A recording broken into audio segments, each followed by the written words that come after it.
Business plans, so crazy they worked. You know, they say the best ideas come in the shower, but let me tell you, some of the best, most hilarious ideas, they come from left field. You're just minding your business, eating your cereal, and bam, it hits you. A business idea so ridiculous, so outlandish that it just might work. Today we're diving headfirst into the world of what were they thinking. We're talking about the business plans that had people saying, this is gonna flop harder than me trying to dunk a basketball.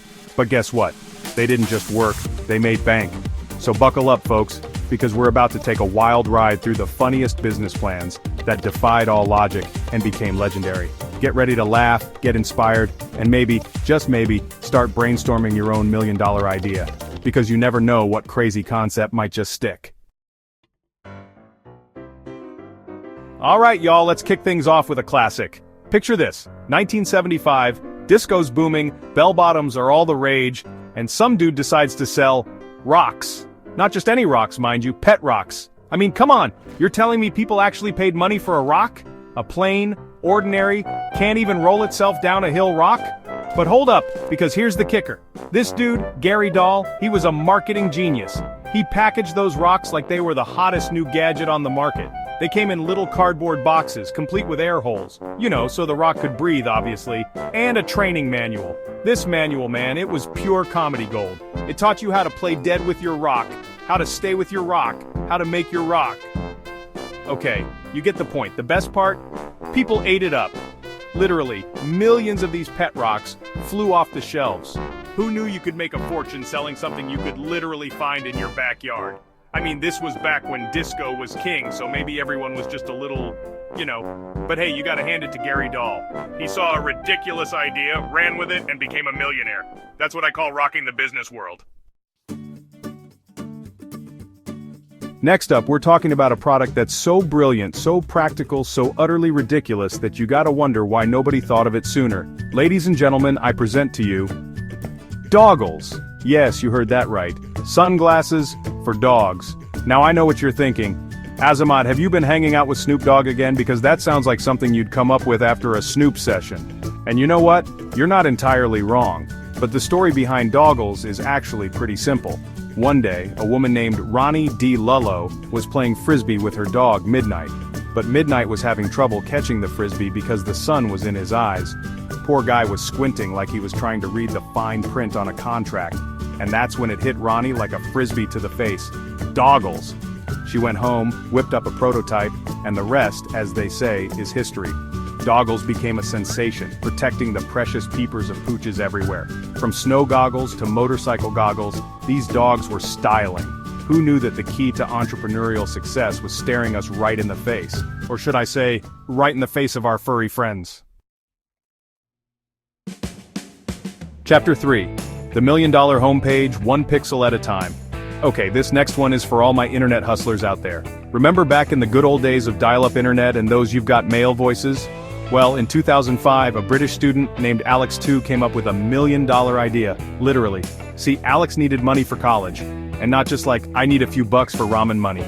We're talking, I need to pay off my student loans before I even graduate money. So what did he do? He started a website. Now, this wasn't just any website. This website was a blank page with 1 million pixels on it. Yep, you heard that right. 1 million tiny little squares.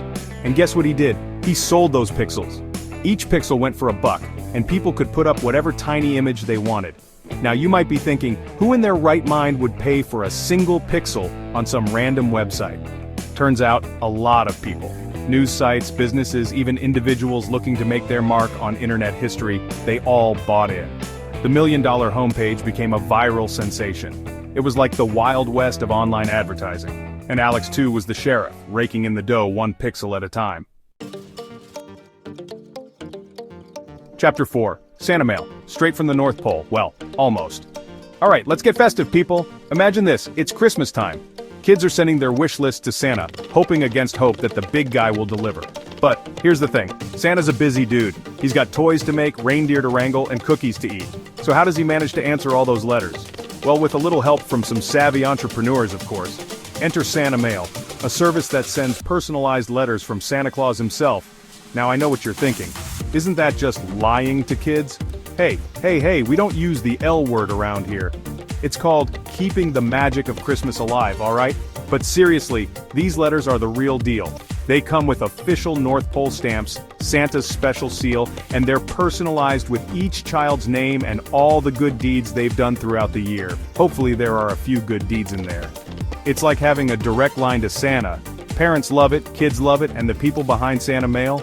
Well, let's just say they're laughing all the way to the bank. Or should I say, the toy shop. Chapter 5. I can't believe it's not butter, faking it till you make it, billions. Last but not least, we've got a product that's all about embracing the imposter syndrome. I'm talking about I can't believe it's not butter. The spread that's so good, you'll swear it's butter, even though it's not. Now let's be real folks, butter is delicious. It's creamy, it's flavorful, it makes everything taste better. But it's also loaded with fat and calories. So what's a health-conscious foodie to do? Enter I can't believe it's not butter. The margarine that's not afraid to admit it's not the real deal. It's like the runner-up in a beauty pageant who's totally cool with not winning the crown because, let's be honest, they're still fabulous. And you know what? It worked. People loved the taste, they loved the name, and they especially loved the fact that they could enjoy their favorite foods without feeling guilty. I can't believe it's not butter became a household name, proving that sometimes honesty is the best policy, especially when it comes to selling butter-like products. So there you have it, folks. 5 hilarious business plans that defied all odds and became massive successes.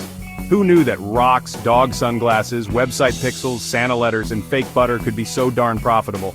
It just goes to show that sometimes the craziest, most outlandish ideas are the ones that really take off. So the next time you have a eureka moment, don't be afraid to embrace your inner weirdo and go for it.